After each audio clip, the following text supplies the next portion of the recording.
একদম বাড়ির পিছনে ফেলে দিয়েছি। ভালো করছস, আজ থেকে এই বাড়ি আমাদের বাড়িটা দখল করে ফেলছি। বন্ধু চল আমরা ক্যাম্পাসে যাম। ওখানে 2-3টে মেয়েও আছে। আচ্ছা চল তাইলে। চল মামু, দেখো ওই কালকের ওই ছেলেগুলো আজকে আবার আইছি। ওরা এই ক্যাম্পাসের মেয়েগুলোকে খুবই ডিস্টার্ব করে। আমি থাকতে আমার এলাকায় আমি ডিস্টার্ব করে ওদের তো সাহস কম না। আচ্ছা নাজমুল চল ওদের দেখে নি। চল চল। তো দেখি, ওদের সাহস বেড়ে গেছে। কিরে মামা, ও কি আসবে না? আসবে মামা, আসবে একটু। কখন আসবে? অনেকক্ষণ ধরে বসে আছি ওদের জন্য। কিরে, তুই নাকি আমার এলাকায় টিচিং করস, আমার এলাকায় মেয়েদেরকে ডিস্টার্ব করস। কে রে মামা এটা? নতুন বোধ এলাকায়। তুই চিনস না আমারে? আর এই এলাকার প্রত্যেকটা মশা থেকে মাছি পর্যন্ত সবাই আমার কথায় উঠে আর বসে, আর তুই আমার এলাকায় রংবাজি করস। আর কি বলে ও? এলাকায় আমার, আমি থাকি সব সময়, ও কই থেকে আসা আমাকে নাকি খবর দিতেছে।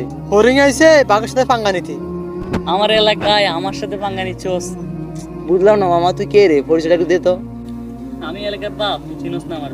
আরে ও নাকি এলাকার বাপ? ও কাকে কি বলে? ও কি আমার সম্বন্ধে কোনো আইডিয়া আছে? একটু বলে দে না ওরে। তোর সাহসের প্রশংসাই করতে হচ্ছে।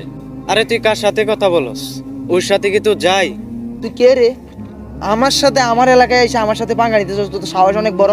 তুই পারলে আমার কিছু করিস, যা।